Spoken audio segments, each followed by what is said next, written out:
Hi, today I'm making mango shrimp salad. This is part of my summer salad series, and so I'm actually starting with the cilantro because I have learned with cilantro you must chop it very finely. I'm adding it to a bed of mixed greens in my sort of big salad bowl. I'm using a quarter cup of red onion, sliced thinly, to add to the lettuce as well. I'm peeling about a half of a medium-sized mango, and I'm chopping that into small, bite-sized pieces. I use a medium-sized avocado, and I'm also chopping that into bite-sized pieces. You want to make sure the avocado is not overripe.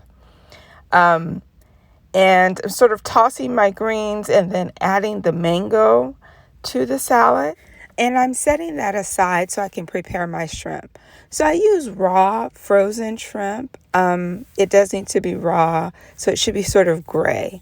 And then I'm peeling that shrimp as well as cutting down the center to remove the track that's in the back of the shrimp. So as you can see, I'm holding it, and then when I slice it down the middle, I'm washing it and cleaning it. After I pat dry my shrimp, I add it to my pan. Here I have about 6 or 7 large shrimp, and I am using a little bit of garlic oil and just a little bit of the nature seasoned salt, and literally I'm going to cook this 1 minute, 90 seconds at the most. The biggest challenge that I notice that people ask me about shrimp is, why is it tough? Well, it's tough because it's overcooked. So you definitely want to get it raw, and you want to cook it very lightly, very quickly. Next, you can serve your shrimp over the bed of lettuce and mangoes.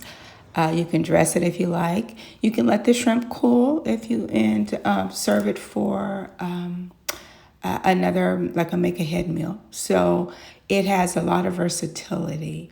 I squeeze a little bit of lemon juice over it, and I took this for lunch because I had too much of it, and just it stores well and keeps overnight, and it makes a sort of a special lunch during the summer day.